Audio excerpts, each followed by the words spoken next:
Britain has seen more than 2 weeks of queues and panic buying at petrol stations. Frustrations have boiled over into anger in some places, and violence even broke out between motorists desperate to fill up. Shortfalls in drivers and foreign workers have raised fears over more general shortages, with supermarkets struggling to stock up before the holidays. We have Kathleen Eusebio of our ABC UK Bureau with that story. Here's an update in the United Kingdom. The UK has sourced less than 10% of the 300 European Union lorry drivers earmarked for immediate short-term visas to help ease the country's post-Brexit fuel supply crisis, the government confirmed Tuesday, following confusion over the exact number issued. In a round of broadcast interviews Tuesday morning, Prime Minister Boris Johnson insisted 127 applications had been received, filling nearly half the total available, and disputed an overnight newspaper claim that it was just 27. But hours later, the government confirmed it had only received 27 names for the visas and did not respond to questions about Johnson's assertion that it was nearly 5 times that number.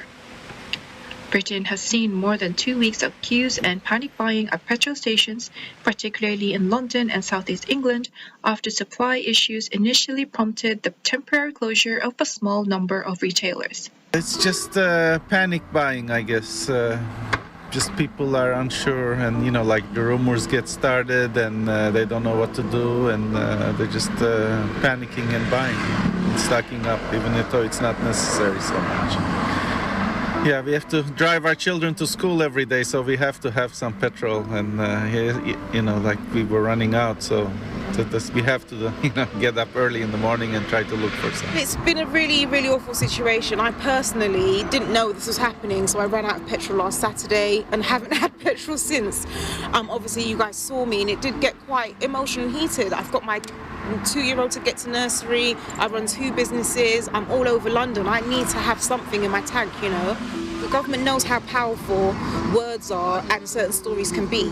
So when this whole thing started with the whole HGV drivers, they should have anticipated a human response. Just like a human response happened with COVID. Everyone ran out and bought things. There isn't a shortage, but people are making there be a shortage.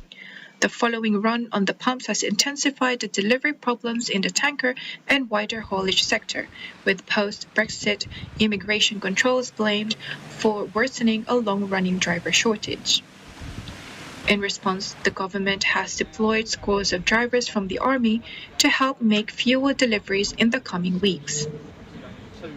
It also announced last week that 300 6-month visas for tanker drivers would be issued immediately as part of a total of 10,500 new temporary visas for lorry drivers and poultry workers, valid only for 3 to 4 months.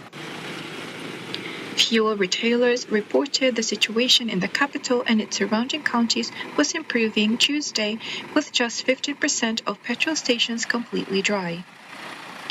Johnson insisted the shortage of lorry drivers was a global issue, although he acknowledged a particular problem in the UK.